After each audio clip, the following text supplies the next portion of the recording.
Okay, this isn't going very well at all. It is the 16th of September 2012. I've always found it is the simple dreams that cause me the most jip. I could have a deeply complicated dream and the interpretation would be just a few paragraphs long, and would probably just consist of a few dream dictionary definitions and all that sort of thing. Or I can have a simple dream, say I'm walking down a rainy road for 5 minutes and I come to a house and wake up, and in waking life I risk the possibility of facing homelessness. The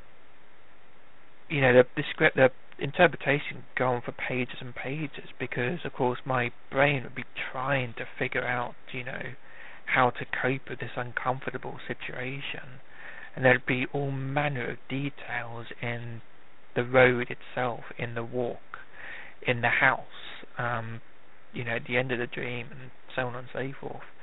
And this is one of those simple dreams which has caused me jip.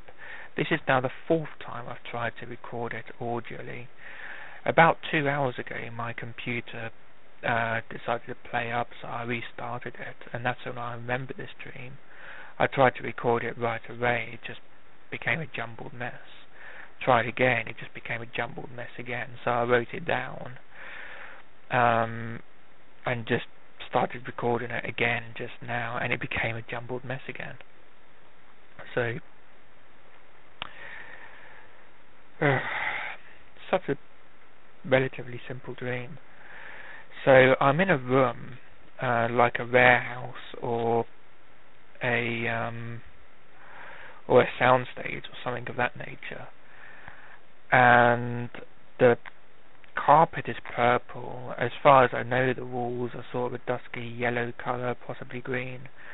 There's a few tables and chairs and other furnishings around sort of the edge, but other than that it's relatively empty.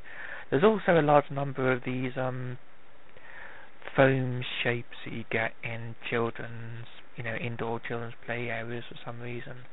I have an office off to one side. It's got a smoky glass wall and sort of a glass door, and it's set up like an office. And at the back of the main room, the room with the purple carpet again, I have a old computer which has been wiped, but is running XP and has a few files either left on it or that has been put on it since it's been wiped. A program suddenly automatically pops up, which I think was supposed to scan or back up my files. I don't know what it was meant to be doing, but it had like a video window, like quite a big window. Actually took up a big portion of the screen, and he started playing this porn file, which I kind of recognized but didn't quite remember, if that makes sense. It was playing without sound and at 3 times speed, a little bit like a program like Nero would do while authoring a DVD image. And it depicted a group of, I don't like to say, about 7 to 15 people maybe, hanging around a jacuzzi and engaging in various sexual activities. After a short while, though, the video settled down, and it just became, some of these people just hanging around talking, and it stayed like that until the end of the video. And only about a 5th of the video is actually this pornography. It made me feel a little bit uncomfortable because people were sort of walking in and out. I didn't remember what the porn was, what this video was like and all the rest of it, but I decided just to roll with it, and nothing bad happened as far as I know, and that's the dream.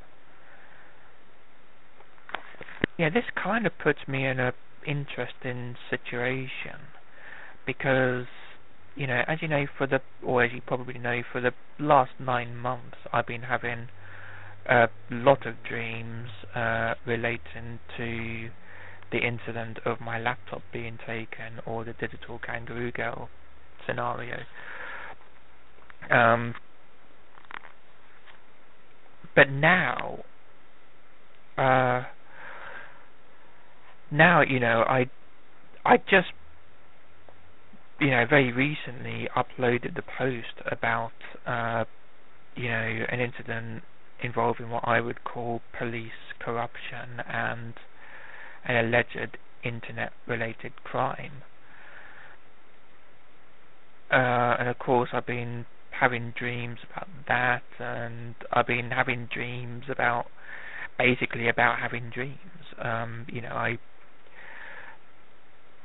About the whole circular situation. I started making these audio recordings about the time that the computer was taken. The first video I uploaded was uploaded around the time that the computer was taken, possibly a few days or a week later, and I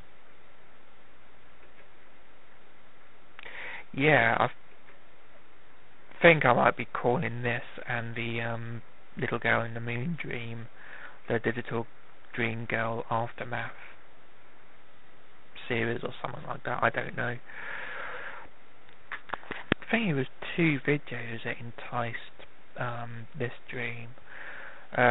One of the videos was Conference Reports Affordable Porn, where he talks about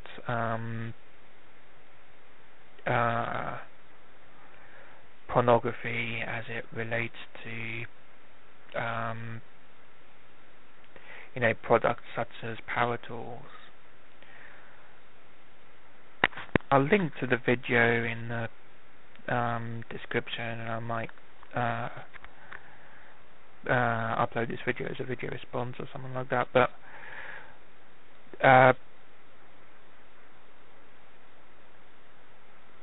if a video is designed by nature in the same way as a product is designed by a manufacturer to be aesthetically pleasing, and pornography works in the same way as product advertising, as does the format of Sesame Street, then what can possibly be unnatural or dangerous to the point where it's deemed illegal about someone being sexually aroused by a photo of a horse or a dead human body, and something which has been clearly produced without harming anyone? Just a photo taken at a morgue or some other part of a horror film, something that isn't even real. In the case of the horse, just somebody going into a field and snapping a picture of a horse or something like that. What's the problem with somebody, with the concept of somebody owning these images and getting off to them? It just kind of, it makes no sense to me. And the other video was on the Liar Politicians channel, and was called Crooked GPS Ignores Law to Prosecute Obscene Porn, 8th of August 2012, and is also linked. The video is of a Newsnight. That's interesting. The video is of a Newsnight episode, a Newsnight clip, about what's his name? A barrister called Simon Waltz, who was prosecuted for, under the Extreme Pornography Act, and what he was allegedly doing, or what he allegedly had, was photos of him, or photos depicting people being fisted, things being inserted into the tip of people's penises, and what was allegedly indecent photo of an underage boy. And I think they found these all in his email. I think he sent the the fisting and penis shots himself, and the alleged child porn was found in an unopened email or something of that nature.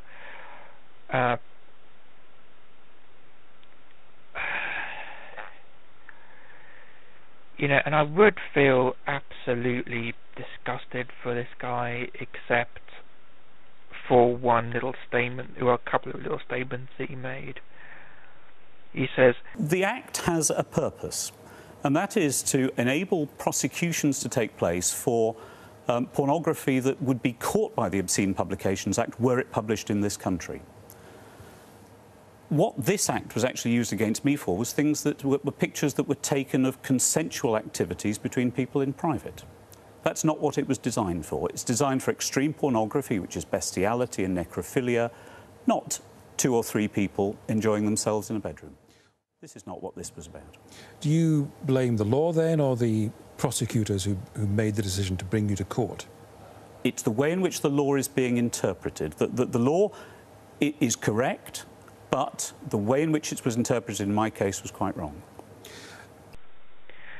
He also talks about how the law is supposed to stop dangerous activity, and cites the insertion of knives into the body. I'm going to ignore the fact that he carefully said consenting people and never said consenting adults, as far as I remember. And he also said the jury decided that the images were images of an adult, the alleged 14-year-old images. Also assumed that he would have no problem with my computer being taken in the way that it did, and would indeed have no problem with my prosecution. Then can he make this sort of blanket statement that necrophilia necrophilia in particular, I can harp on for a long time, and probably will, have done in past videos, probably will in future videos about bestiality, or so-called bestiality, but necrophilia is something which I personally am not into. Fisting and putting objects into tips of penises is something that I personally am not into. I have no problem with either as they stand, but how can he make this really strange kind of statement that, necrophilia can obviously be consensual. It's just so blatant. All somebody has to do is consent before they die.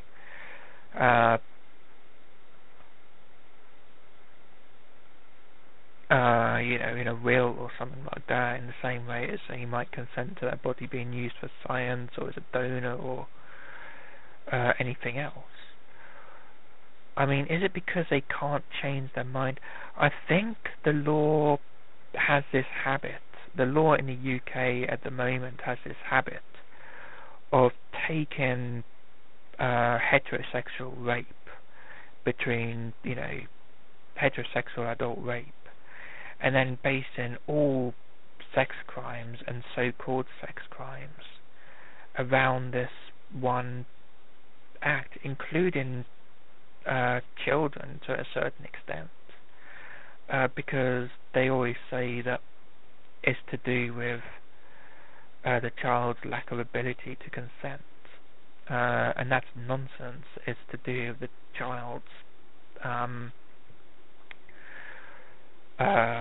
the fact that the body isn't ready, and the child can't possibly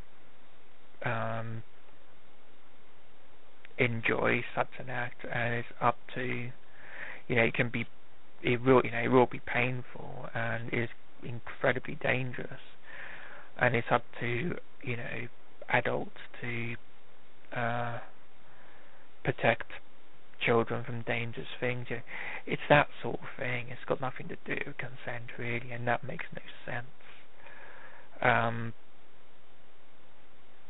the same with animals. I mean, horses can't consent, or they can't say yes. They can certainly say nay. It's just a different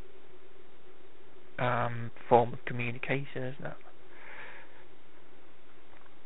So that's nonsense again. I think this might be what's going on in this case with necrophilia. Because the person can't sort of change their mind as they, in heterosexual, in just a common regarded heterosexual vanilla sex situation, either person can retract at any time, but the dead person can't. I mean, what does that matter? And it doesn't. But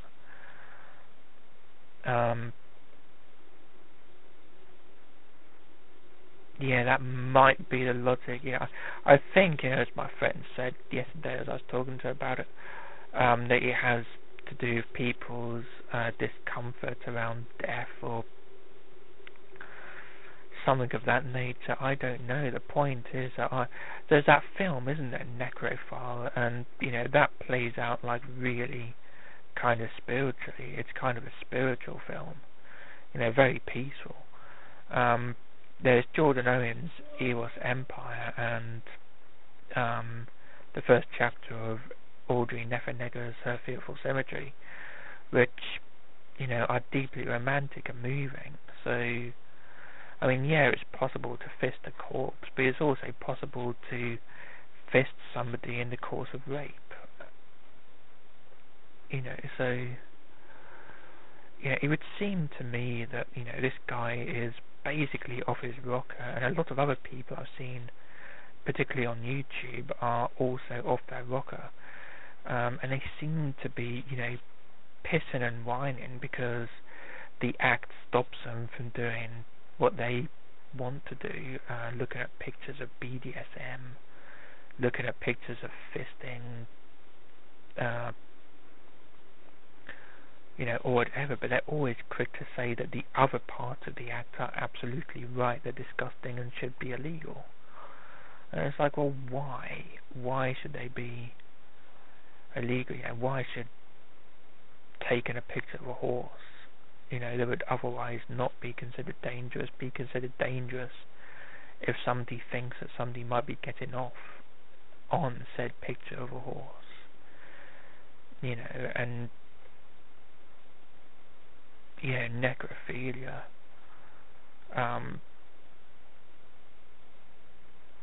It's the same thing, and the dangerous acts and all that sort of thing. There is something which may have been added to the act recently. I'm not sure about consent. The thing about the dangerous porn and the mutilation of the genitalia and stuff,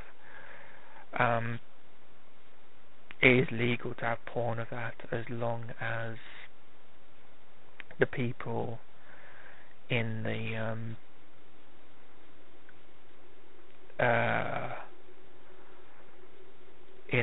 images are consenting, but that doesn't apply to the necrophilia or bestiality. I'm not that surprised, but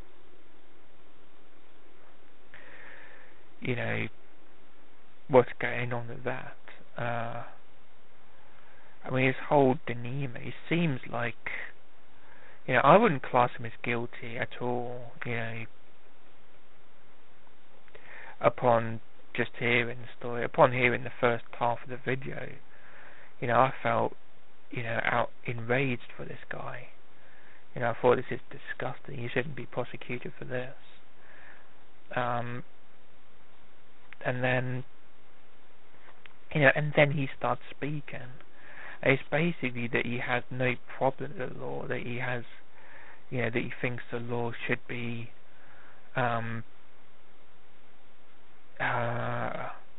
basically he thinks the law is absolutely correct, but it shouldn't apply to him.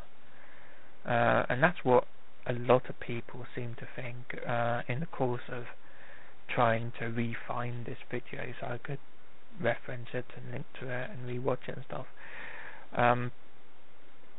I found a couple of videos which basically say the same thing, but about different entities, different types of porn that are now deemed illegal under the Act, and it's just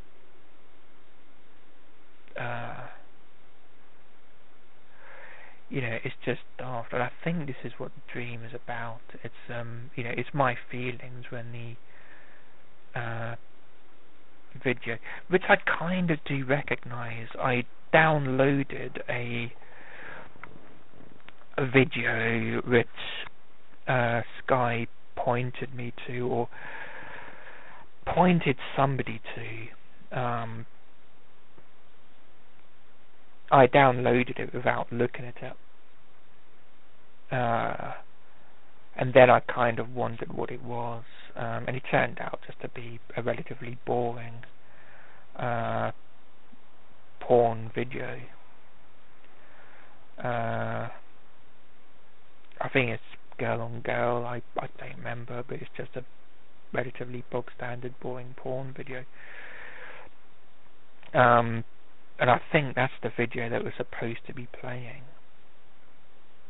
So I think the idea of that just playing out of nowhere and in a place where people could look through glass or come into the room and see it, and of course the fact that it was the only thing on the wretched computer at the time, just about, the only file at least. It was supposed to evoke these emotions.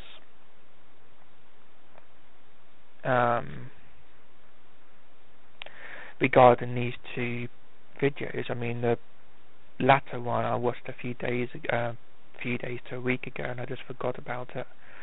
The conference report one, I just kind of blew off. I've been doing so much in the way of watching, listening to creepypasta stories and playing Minecraft and trying to get, other dream videos together and, just average life stuff. But,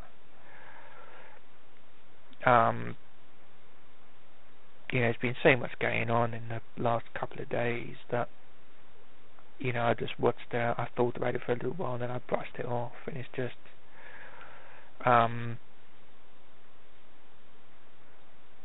and the purpose of that video playing in the dream was just to re-evoke the emotions and feelings that those two videos happened to provoke at the time that I first watched them.